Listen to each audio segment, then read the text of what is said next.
আপনার ফেভারিট সেলিব্রিটির সব latest update পেতে সাবস্ক্রাইব করুন আমাদের চ্যানেলে আর বেল আইকনে ক্লিক করতে ভুলবেন না। বছরের ঠিক এই সময়টার জন্য অনেকেই হয়তো আমরা অপেক্ষা করি। সারা বছর কাজের পর এই সামার ভ্যাকেশনের সময়টায় অন্তত নিজের মতো করে কাটাতে যায়। টলিউডের অভিনেতা অভিনেত্রীরাও এর ব্যতিক্রম নয়। সামার ভ্যাকেশনের এই সময়টা তারা ঘুরে বেড়াচ্ছেন পৃথিবীর বিভিন্ন জায়গায়। চলুন তাহলে জেনে নেওয়া যাক কে কোথায় কাটাচ্ছেন তাদের সামার ভ্যাকেশন। নুসরাত জাহান। টলিউডে যদি এমন কোনো নায়িকা থেকে থাকে যে কিনা ঘুরতে খুব পছন্দ করে, তাহলে নুসরাত জাহানের নাম প্রথমেই আসে। এই টলি বিউটি সবসময় সুযোগ পেলেই ঘুরতে চলে যান।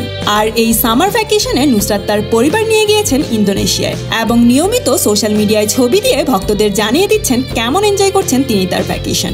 মীর, জনপ্রিয় উপস্থাপক ও অভিনেতা মীর, এই ছুটিতে পরিবার নিয়ে তিনি পাড়ি জমিয়েছেন কানাডায়। আর ঘোরার সাথে সাথে ছবি তুলতেও মিস করছেন না এই মিরাকেল খ্যাত উপস্থাপক। স্বস্তিকা মুখার্জি। স্বস্তিকা মুখার্জি মুম্বাই ও কলকাতা ঘুরতে ঘুরতে এখন এই ছুটিতে নিজের মতো করে সময় কাটাতে গিয়েছেন গোয়াতে। রাইমা সেন ও রিয়া সেন দুই বোন ছুটি কাটাতে এখন অবস্থান করছেন সুইজারল্যান্ডে।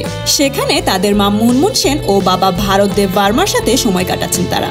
শত ব্যস্ততার পর সামার ভ্যাকেশনের এই সময়টিতে পরিবারের সাথে সময় কাটানোর সুযোগটি মিস করেননি তারা। তোতা রয় চৌধুরী। তোতা রয় চৌধুরী সবসময় অ্যাডভেঞ্চার খুব ভালোবাসেন। আর এই ছুটিতে তিনি তাই ছুটেছেন ভুটান। ভুটান যেই তিনি সেখানের বিখ্যাত টাইগার নেস্ট হাইক আপ করে উঠেছেন। আর তার ছবি তুলে সোশ্যাল মিডিয়ায় দিতেও ভুল করেননি তিনি। মোনালি ঠাকুর।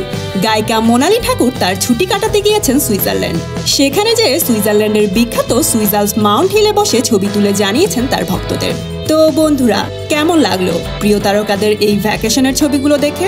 কমেন্ট করে জানিয়ে দিন। আর হ্যাঁ, লাইক, শেয়ার এবং সাবস্ক্রাইব করে আমাদের সাথে থাকুন।